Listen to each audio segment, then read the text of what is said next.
그 과정에서 국민의 먹거리를 이용해서 매점 매석한다든지 하는 부분에 대한 시장 질서 확립에 대해서는 엄중하게 저희들이 관리하도록 하겠습니다. 청년등 고용 개선은 굉장히 어려운 상황입니다. AI 대전환 등에 따른 그런 어떤 정책 변화, 환경 변화에 따라 선제적으로 대응하고 제조, 건설업 등 부문별 고용 개선 대책도 마련하겠습니다.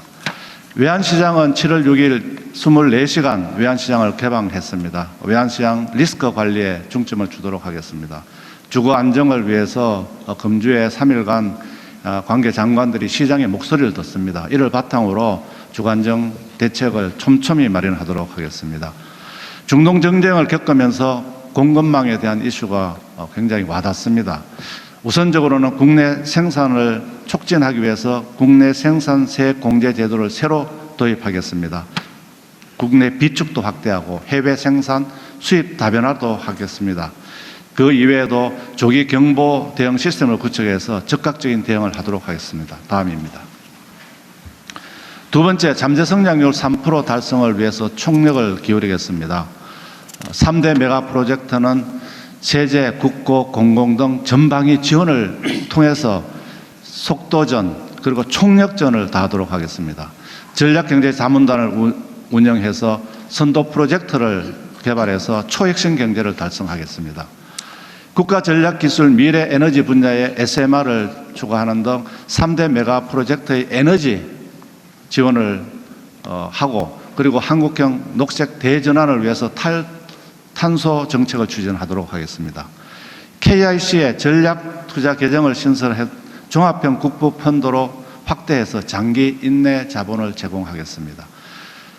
한미 전략투자는 양국의 전략적 이익이 되는 투자를 추진하겠습니다. 서비스 산업은 이제 또 새로운 미래의 성장 동력입니다. 서비스 산업 발전 기본법을 조속히 제정하고 생활 밀착형 서비스 제도 개선도 지속 발굴하겠습니다. 다음입니다.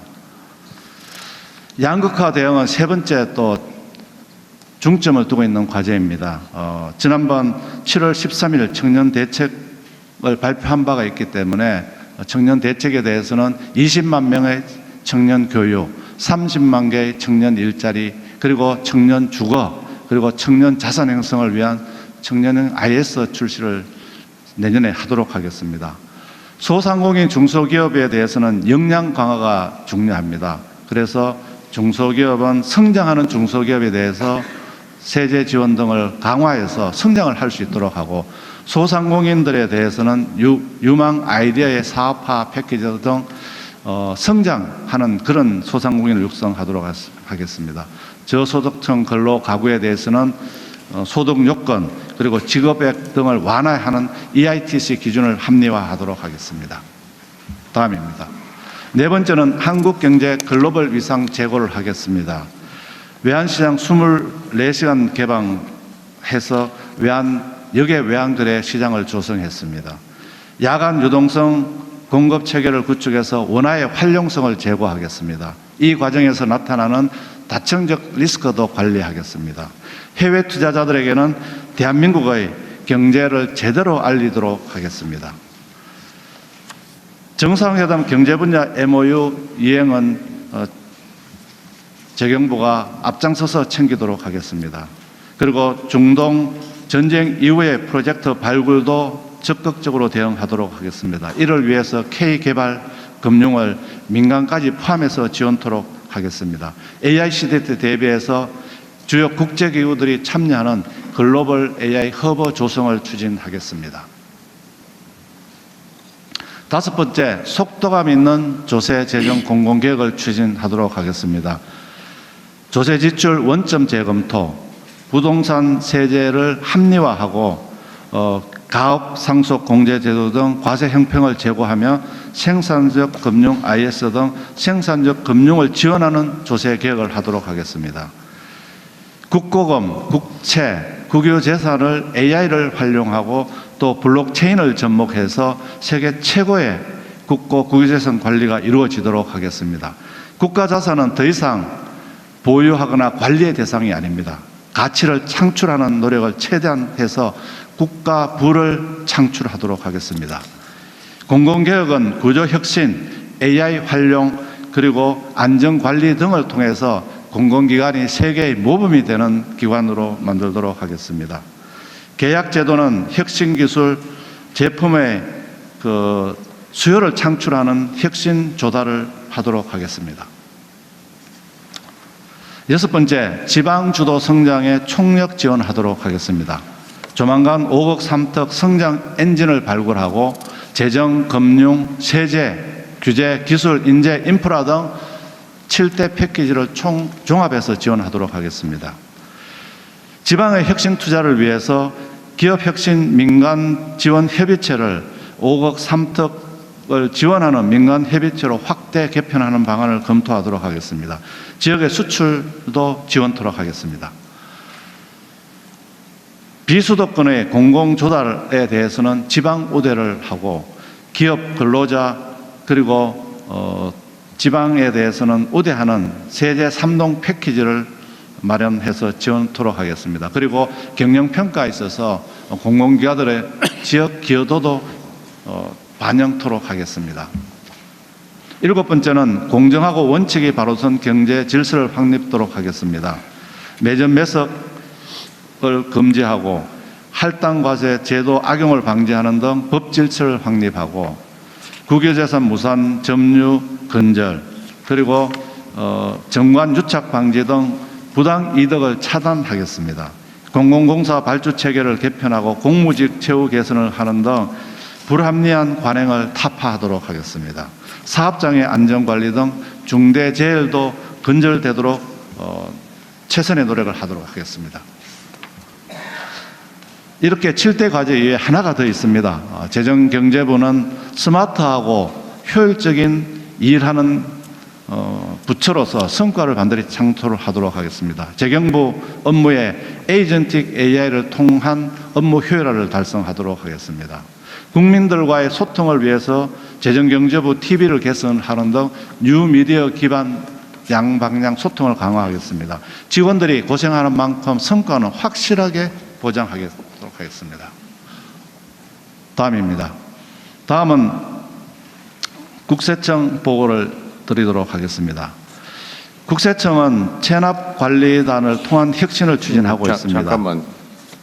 그 산하소관청 업무도 네. 장관들이 하기로 했어요? 예, 개별로 하면 시간이 많이 걸린다 해서. 네. 그래서 따로 합시다. 네. 네. 그러니까 국세청은 국세청장이 하도록 하고. 예. 네. 간단하게 한번 볼 텐데, 이 원래 국민참여단 질의응답이 준비되어 있었던가 봐요. 국민참여단은 이 자리에 같이 와 있는 건가요? 있죠. 그 다음에 온라인상으로 혹시 뭐 질문응답을 받거나 그런 거는 준비하지 않았습니까? 그건 안 했어요?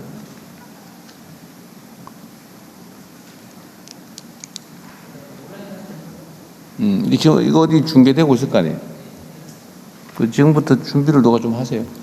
거기에 이제 의미 있는 모두가 공감할 만한 뭐 질문이나 의견이 있으면 그 시간도 좀 갖도록 하겠습니다.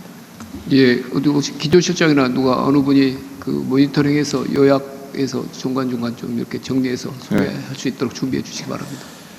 우리야 뭐 거의 매일 일상적으로 이거 보고받는 것이어서 이건 특별한 건 없는데, 재정경제부 지금 발표는 이렇게 하고 난 다음에 질의응답하고 할 거잖아요. 서면으로 보고서 쓴 거는 요 PPT로 대체하는 거죠? 예, 대통령님. 그러면은 요 각 부처청 단위로 합시다. 단위로. 너무 많이 몰아놓으면 이게 좀 그러니까. 총리님도 필요하면 다 질문하도록 하시고요. 우선은 제가 하나 좀 체크해보고 싶은 게 있는데, 우리가 이제 국정과제라고 하는 걸 만들어 놨잖아요. 네. 근데 그 국정과제에 대해서 예를 들면 이행 진척 정도, 그건 좀 어떤지 파악해 보셨습니까? 예, 대통령 그 국정과제 이행에 대해서는 이 서면 보고 자료는 들어가 네. 있습니다. 뭐 지적 사항이라든지 재정경제부 보시면은요, 대통령 지시 사항 그리고 외부에서 반복적으로 지정되는 사항. 몇 페이지예요? 3쪽입니다.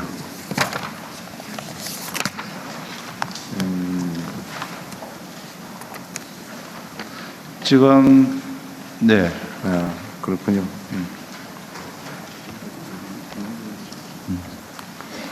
국정과제 이건 국정감사 지적 사항에 관한 거, 언론 지적에 관한 거, 감사원 시민단체 등 지적 사항에 관한 거, 민원 반복 제기되는 거, 이 네 가지 정도 분류했군요. 네네. 전 부처가 이런 식으로 네 가지로 분류해서 보고를 드립니다. 전에 그 제가 말씀드렸던 것 중에 페이퍼 컴퍼니가 우리 사회에 되게 문제였는데 네. 이런 가짜 회사를 만들어서 뭐 입찰을 하거나 뭘 하고 있는 거는 사실은 그 경쟁 시스템 이상해서 그런 거잖아요. 네. 요새는 좀 어떻습니까? 그 입찰도 그렇고 뭐 가짜 회사 만들어 가지고 전에 보니까 토지공사에서 땅 팔 때도 가짜 회사 만들어 가지고 그건 거의 추첨이어서 그랬던 거죠. 그런 문제는 많이 해결됐나요? 예, 지금 기본적으로는 이제 벌떼 입찰이라든지 또는 가짜 회사를 만드는 부분에 대해서는 조달청에서 입찰하기 전에 그런 부분에서는 철저하게 이제 점검을 하고 있습니다. 점검을 하고 있고요. 그러고 나서 입찰이 됐다고 했을 때 또 다시 리뷰를 합니다. 그런 게 또 빠져나가는 경우에. 그러니까 지금 현재 그 소위 페이퍼 컴퍼니 만들어서 뭐 입찰을 하거나 뭐 계약을 네. 하거나 하여튼 경쟁을 회피하기 위해서 또는 경쟁에서 우위를 점하려고 장난하거나 이런 것들은 나름 많이 시정된 것 같은데 네. 요새 저한테도 얘기는 별로 안 들리는 걸로 보면 성과가 좀 있는 것 같긴 합니다. 혹시 우리 여기 오늘 이거 보고 계시는 국민 여러분께서나 아니면 뭐 여기 참관단이나 혹시 이런 가짜 그러니까 기본적인 국가 질서, 행정 질서에 위반되는 비정상 사례들이 있는지는 한번 현장에서 관심 있는 분들이 지적해 주시면 좋을 것 같아요. 그리고 또 이건 공정거래위 소관이긴 한데 일단 뭐 얘기해 보기로 하죠. 우리나라가 전체적으로 꽤 물가가 비싸다고 지적을 받고 있는데 네. 어쨌든 그거는 뭔가 이유가 있겠죠. 뭔가 약간의 비정상이라고 하는 결과가 생기는 데는 다 뭔가 비정상적인 원인이 있는 거고 그 원인을 찾아내서 제거하면은 정상화되겠죠. 네, 근데 좀 그렇습니다. 찾기도 쉽지 않고 시정하기도 쉽지는 않은데 그게 결국은 의지와 역량의 문제 아닌가 싶습니다. 네. 다른 부처들도 마찬가지고. 자, 그러면은